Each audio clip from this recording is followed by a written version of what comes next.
시간에 사도신경으로 우리의 신앙 고백하겠습니다.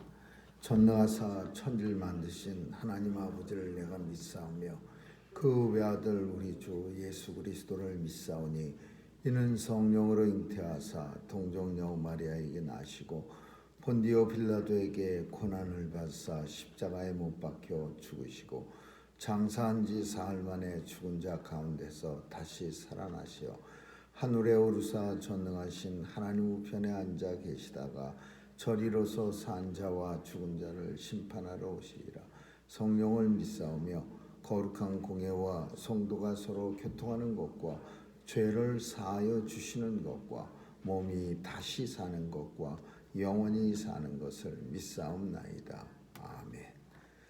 은혜가 풍성하신 하나님, 오늘도 주의 전에 나올 수 있는 특권 주심을 감사드리며 하나님의 이 땅을 자녀로 살아가게 하심 또한 감사드립니다. 오늘도 주님 앞에 나올 때 마음의 소원 가지고 주께 나왔사오니 하나님 들어응답해 주시고 이루어지는 것 보게 하여 주옵소서. 오늘도 온 세상 가운데 하나님의 은혜가 충만하여 주의 백성들 어디서 무엇하든지 은혜 위에 은혜가 더하게 하여 주옵소서.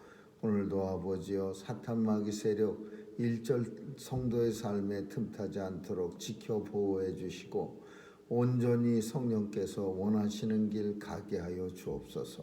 하나님 온 세상을 주관해 주셔서 오늘도 참으로 물난리로 인해 고생하는 주의 백성들에게 은혜 주시고 더 이상 피해가지 않도록 하나님 도와주시옵소서. 특별히 전쟁터에도 찾아가 주시고 점점 확전되는 전쟁으로 말미암아 더 많은 사람 죽지 않도록 하나님 친히 강권하여 주셔서 이 전쟁을 종식시켜 주옵소서. 오늘도 선교사님들 지켜주시고 저들의 귀한 사역 통하여 하나님 나라 영광이 도래하게 하여 주옵소서. 오늘도 주의 백성들 아픈 부위를 치유하여 주옵소서. 건강하게 치유해 주셔서 삶에 불편함 없도록 도와주시옵소서. 오늘 하루도 주님 손길에 의탁하오며 예수님의 이름으로 기도합니다. 아멘. 찬양 471장 부르시겠습니다.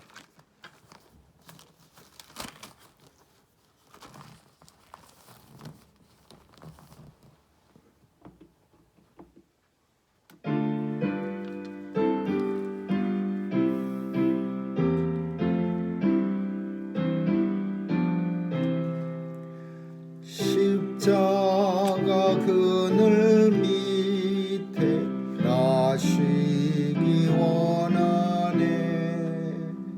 저 햇빛이 미죄이고 또 짐이 무거워.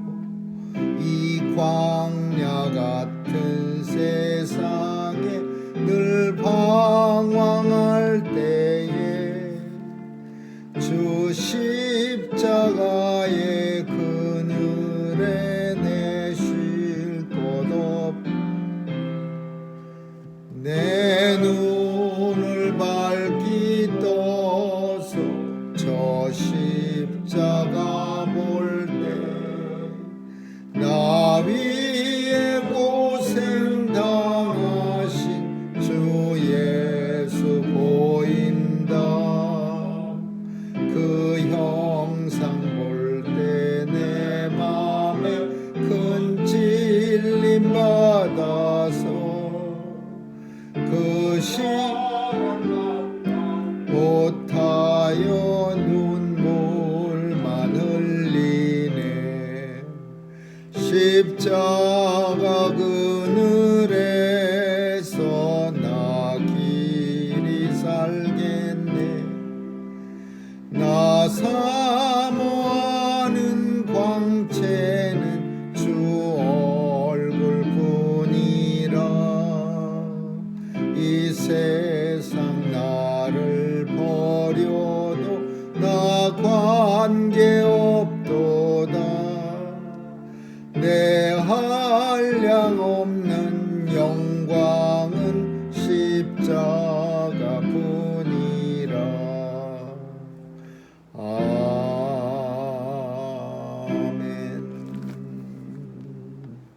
하나님 말씀은 에베소서 1장 15절에서 22절 마지막 절까지 한 절씩 교대로 읽습니다. 에베소서 1장 15절입니다. 이를 인하여 주 예수 안에서 너의 믿음과 모든 성도를 향한 사랑을 나도 듣고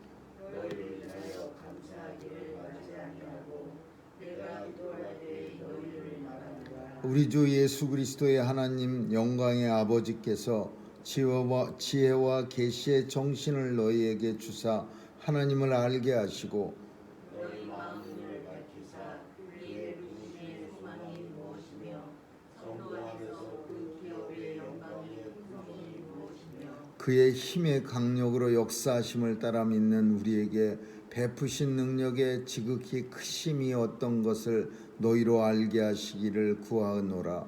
너희 그리스도 안에서 역사하사 중대들 가운데서 다시 살리시고 하늘에서 자기의 오른편에 앉히사 모든 정세와 권세와 능력과 주관하는 자와 이 세상뿐 아니라 오는 세상에 일컫는 모든 이름 위에 뛰어나게 하게 하시고 또 만물을 그발 아래 복종하게 하시고 그를 만물 위에 그의 머리에 오시는 같이 읽습니다. 교회는 그의 몸이니 만물 안에서 만물을 충만케 하시는 자의 충만이니라. 아멘.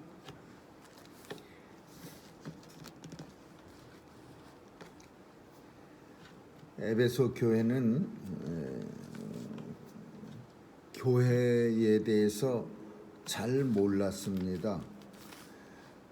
에베소 교회만 모른 게 아니라 초대교회 성도들에게 있어서 교회는 새로운 존재고 또 교회가 과연 무엇인지 우리끼리 그냥 모여 있는 그런 어떤 소셜 그룹인지 아니면 뭐 좀 색다른 모임인지 이런 부분에 대해서 초대교회는 몰랐습니다. 왜냐하면은 처음 생긴 교회고 또 교회가 거의 주도적으로 사도 바울과 몇몇 믿는 사람들에 의해서 세워졌기 때문에 교회에 대해서 사람들이 많은 것을 알고 있지 않았습니다. 그래서 사도 바울은 에베소 교회에 대해서 다시 한번 처음에 어제는 왜 성도가 어떻게 부름을 받았고 왜 부름을 받았고 하나님이 왜 이 자리에 불러주셨고 그래서 성도론이라고 말할 수 있는 거예요. 하나님 앞에 성도로 부른 사람들의 사명, 목적 그리고 성도가 이 땅에서 무엇을 해야 하는가 그런 거에 대해서 이제 설명했으면 이제는 성도들의 모임인 교회에 대해서 이제 설명을 할 차례입니다. 사실 세상에는 많은 모임이 있습니다. 서로 같은 동양 사람이라고 해서 모이는 무슨 충청도 향후에 뭐 이런 데도 있고 예전에 저도 제가 말이 좀 느리니까 사람들은 저를 충청도 사람으로 생각하고 충청도 향후회에 나와달라고 그렇게 이렇게 연락도 오고 그런 적도 있었습니다. 그 각 동네 사람들을 주축으로 하는 그런 모임도 있고 뭐 여러 가지 친교 목적으로 모이는 모임들이 있는데 교회는 절대로 그런 모임 아닙니다. 친교를 위해서 소셜을 위해서 모이는 게 교회는 절대 아닙니다. 근데 초대교회는 그런 거 잘 몰랐습니다. 그냥 서로 좋아서 좋은 사람들끼리 이렇게 모이는 걸로 착각합니다. 그래서 이렇게 재밌으니까 우리끼리 모이는데 한번 같이 가. 그 모임 괜찮아. 쓸만해. 사람들 다 좋아. 그러면서 데려가는 거예요. 그래서 그게 이제 뭉쳐갖고서 어마무시하게 큰 모임이 되는 거예요. 이게 이런 모임이 교회가 아닙니다. 그래서 오늘 사도 바울은 그럼 교회는 뭡니까? 첫 번째로 교회는 예수 그리스도의 몸입니다. 예수 그리스도의 몸. 그래서 교회는 그의 몸이니, 예수님의 몸이니, 그리고 하나님께서 교회의 머리로 예수 그리스도를 세워주셨다.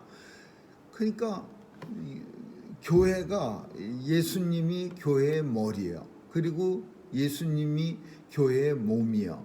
근데 이 몸에는 여러 파트가 있습니다. 무슨 심장도 있고 뭐 대장도 있고 소장도 있고, 그 각기 많은 파트가 이 교회의 몸을 지탱하는, 유지하는, 구성하는 게 그게 성도예요.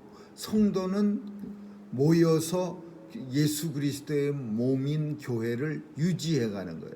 근데 각기 다른 파트가 있어요. 손도 있고 발도 있고, 어떤 사람들은 위 같은 소화를 잘 시키는 파트도 있고, 그래서 서로 다른 달란트를 하나님께서 은혜로 주셔서 우리에게 수많은 달란트를 하나님은 주시면, 성경 속에는 몇 가지 그 달란트의 종류가 많지 않지만 우리 인생들에게 하나님은 수도 없이 많은 각기 다른 달란트를 주셔서 그 달란트를 가진 성도들이 모여서 예수 그리스도의 몸인 교회를 이루어 가는 거예요.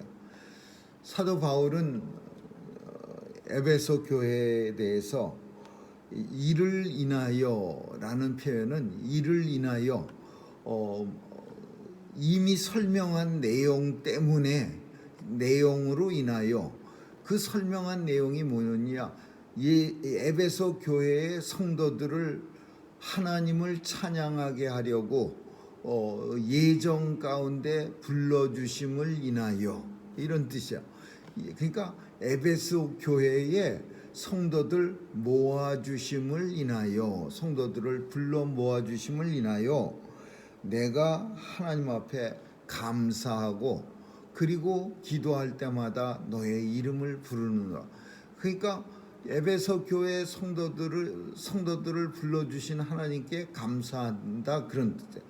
이 불러줬다라는 표현도 우리가 어제 열심히 살폈지만은 그냥 내 발로 쓱 들어온 게 아니라 사실은 하나님께서 나를 불러주셔서 나를 갖다가 이미 어느 날 갑자기 부르신 게 아니라 만세 전에, 세상이 만들어지기 전에 하나님을, 나를 예정하셨어.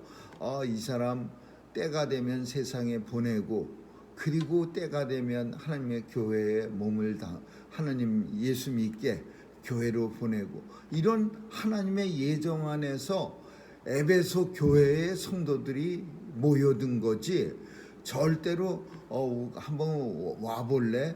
괜찮은 사람들이 쫙 모여 있어. 사람들 다 괜찮아. 한번 가서 서로 친교도 하고 그러면 많은 유익이 사는 데 있을 거야. 이래서 에베소 교회에 나온 사람들이 아닙니다. 그 사람들은 다 하나님께서 부르신 사람들이야. 예정 가운데, 하나님의 예정 가운데 불러주셔서. 그러니까 본인들이, 에베소 교회 성도들이 생각하고 있었던 하나님의 자녀로서의 자신의 모습과, 자신이 어떤 사람인가, 그것과 사도 바울이 말하는 하나님의 성도들의 모습은 정말 다른 거죠. 그래서 내가 에베소 교회 성도들 이렇게 하나님이 불러주셔서 하나님을 찬미케 하고, 거룩함과 순결함을 가지고 하나님을 찬미케 하려고 이렇게 모아주신 은혜에 감사드리며, 그리고 이제 우리 주 예수 그리스도의 하나님, 영광의 하나님께서 지혜와 계시의 정신을 너희에게 주사, 지혜와 계시의 정신을 너희에게 주사, 왜 줬느냐? 하나님 알게 하려고, 하나님을 알게 하시고. 그러니까 우리가 스스로 안 게 아니라 내가 한번 하나님 좀 알아볼까? 여기서 안다는 말은 그냥 knowledge라는 그냥 지식적 알미 아니라 체험적 알을 말하는 거예요. 하나님은 두 가지 방법으로 알 수 있어요. 교과서를 보면서 열심히 책으로 아는 방법도 있지만 하나님은 그보다 더 중요한 건 내 삶을 통해서 아는 게 더 중요한 알미예요. 그래서 이 두 가지가 다 이루어져야 돼요. 그냥 하나님을 머릿속으로만 아주 클린하게 알면은 그건 차가운 믿음이 되는 거죠. 차가운 믿음.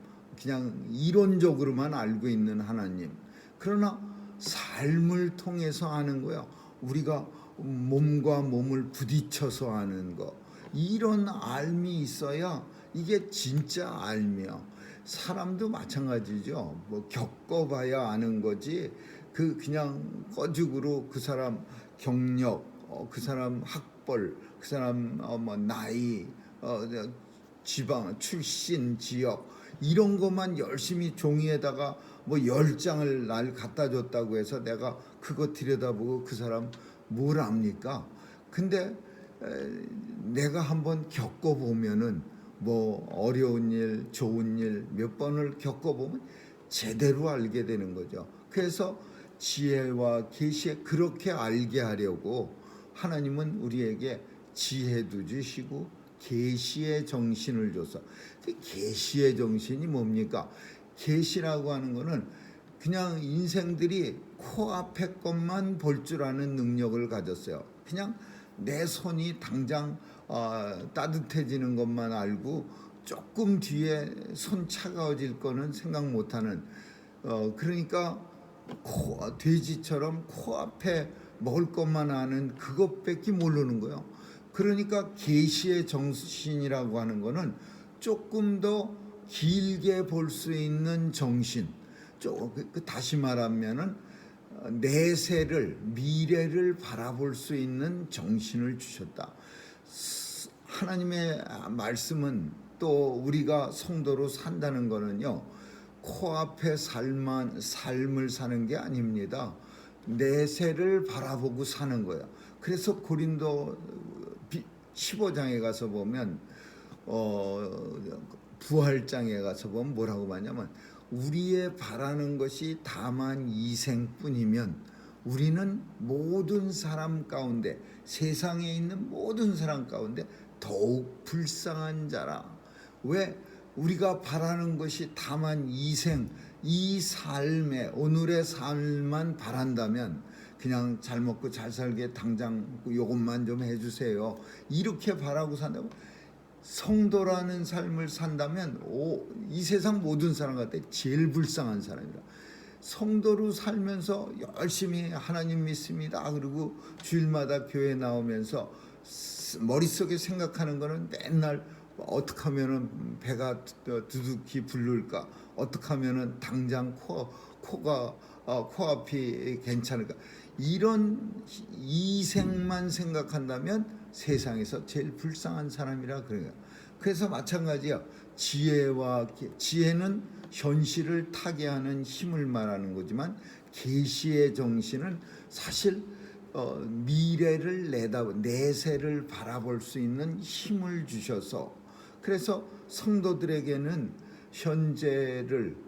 현실을 타개한다라는 표현보단 하나님이 주관하고 계시는 세상을 바라볼 수 있는 지혜와, 그리고 하나님이 우리에게 약속하신 내세를, 다음 주님 앞에 서는 그날을 바라볼 수 있는 지혜의 계시의 정신, 이 두 가지를 주셔서 어떻게 하나?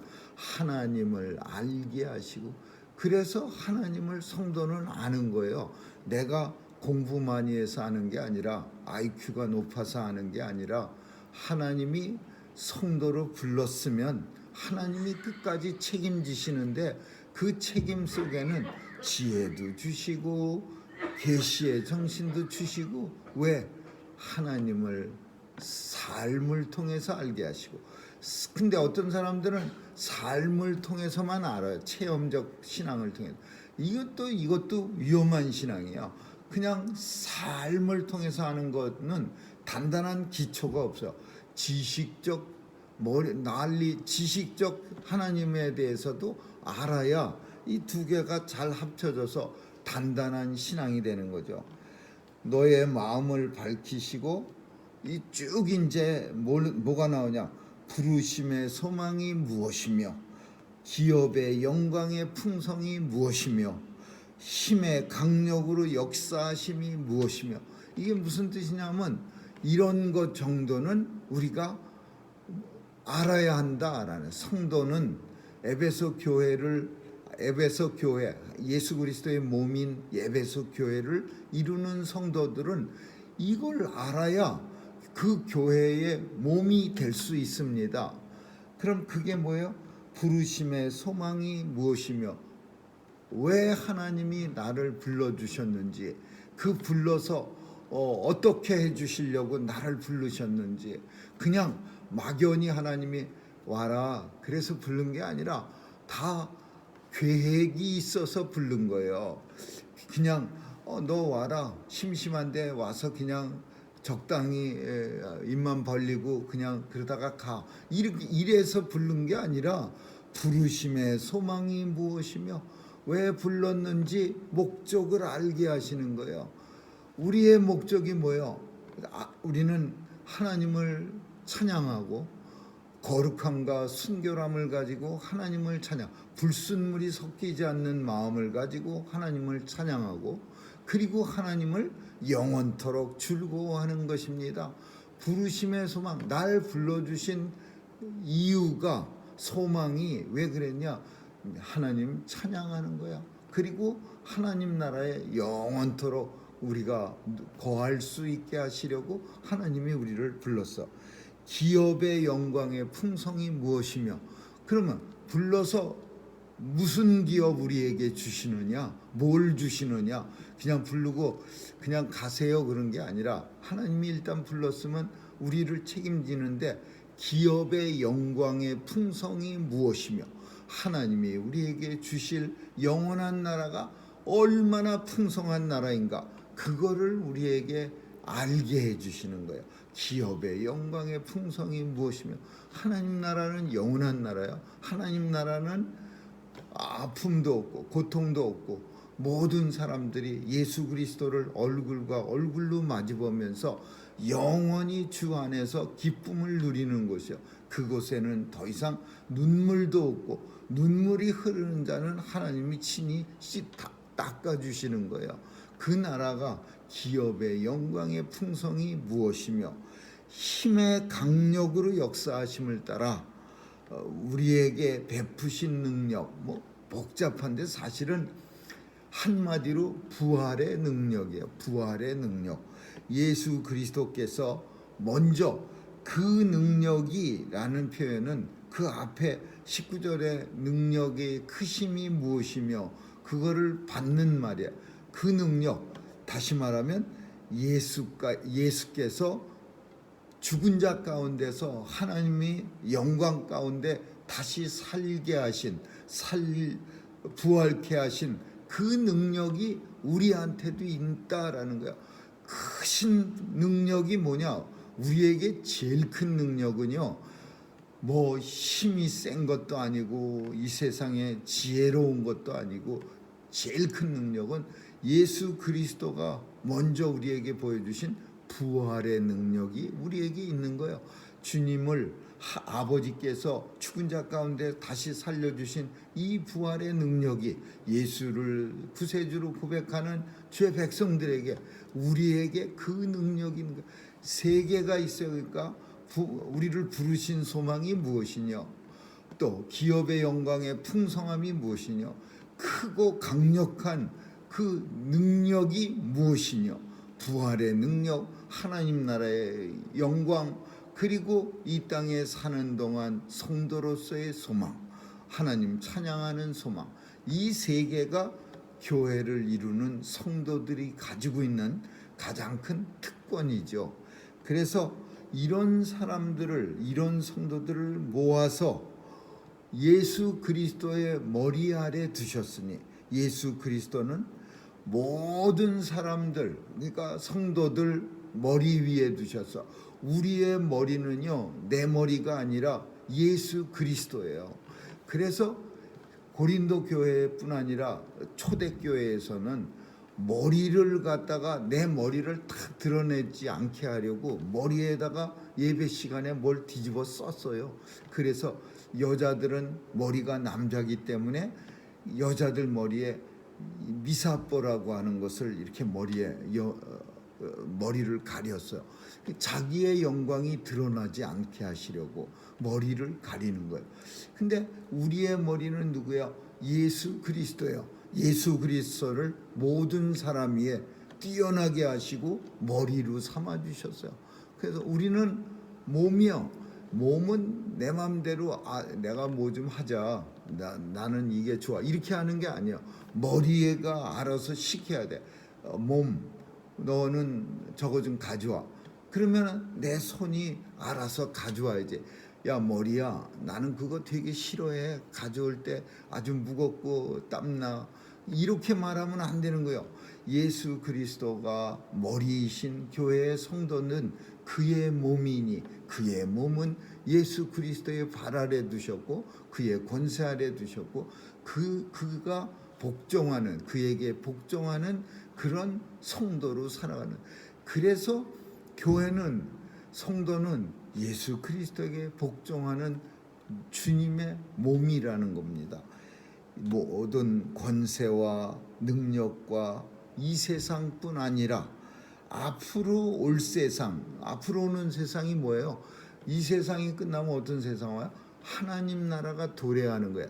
앞으로 오는 세상, 지나간 세상도 물론이거니와 전 세상도, 그리고 앞으로 올 세상도 모든 위에 뛰어나게 하신 예수 그리스도의 이름을 주셨으니 이 예수님 이름 아래 모든 성도들은 무릎을 꿇고 그에게 복종하는 거예요. 교회는 그의 몸이니 만물 안에서 만물을 충만케 하시는 자의 충만이니라. 충만이라는 말은 풍성하게 채운다 그런 뜻이야. 은혜로 풍성하게 채워주는 거야. 여기서 충만케 하신다라는 말은 하나님의 뜻이 가득 찬다 그런 뜻이야. 은혜가 채워진다 그런 의미도 있지만 하나님의 뜻이 가득 차진, 세상을 하나님 나라와 세상으로 구별하는 가장 큰 그 어떤 판단 기준이 뭐냐? 세상 하나님의 뜻이 가득 차면 거기는 하나님 나라예요. 그러나 세상의 권세가 가득 차면 그것은 세상이에요. 그래서 국가의 3요소 우리는 그래요. 국가는 뭐 국민이 있어야 되고 영토가 있어야 되고 그 국민들이 자기 마음대로 할 수 있는 다른 국가의 지배를 받지 않는 주권이 있어야 돼요. 국민으로부터 나오는 주권. 근데 이 주권이라는 말이 뭐냐 하면은 이게 주권이 그 국민의 뜻대로 이루어진다 그런 뜻이야. 그러니까 하나님 나라는 뭐냐? 하나님의 뜻대로 이루어지는 곳이 하나님의 나라야. 하나님의 뜻이 충만해. 그래서 내 뜻은 감히 거기 얼쩡거리지도 못해요. 하나님의 뜻만 있어. 그러면 거기가 하나님 나라야. 교회는 우리의 뜻이 관철되는 데가 아니라 하나님의 뜻이 충만한 거야. 교회의 몸이니 그 만물에서 만물을 충만케 하시는 충만이에요. 하나님의 뜻이 가득 찬 곳, 그것이 바로 하나님 나라고 그것이 교회예요. 그래서 에베소 교회는 바로 하나님 나라였고 또 하나님의 뜻이 충만한 그런 곳이었어요. 오늘 우리가 사는 시대도 마찬가지입니다. 그때는 그랬고 지금은 틀려가 아니라 그때도 그랬고 지금도 마찬가지야. 예수 그리스도의 뜻이 충만한 그런 장소가 교회예요. 교회에는 오직 예수 그리스도의 영광만이 있는 거죠. 아무쪼록 우리를 부르신 하나님의 은혜에 감사드리는 저와 여러분 되시기를 주님의 이름으로 축원합니다. 기도하겠습니다. 하나님 감사합니다. 오늘도 충만한 곳에서 충만히 가득 찬 그런 영광스러운 교회를 섬길 수 있도록 은혜 주심을 감사드리며 하나님 나라가 이 땅에 도래할 수 있는 그날이 올 때까지 죄 백성들 믿음으로 강건케 하여 주옵소서. 감사드리며 예수님 이름으로 기도합니다. 아멘. 주기도문으로 마치겠습니다. 하늘에 계신 우리 아버지여, 이름이 거룩히 여김을 받으시오며 나라의 임하옵시며 뜻이 하늘에서 이룬 것 같이 땅에서도 이루어지이다. 오늘날 우리에게 일용할 양식을 주옵시고 우리가 우리에게 죄 지은 자를 사하여 준 것 같이 우리의 죄를 사하여 주옵시고 우리를 시험에 들게 하지 마옵시며 다만 악에서 구하옵소서. 대개 나라와 권세와 영광이 아버지께 영원히 있사옵나이다. 아멘.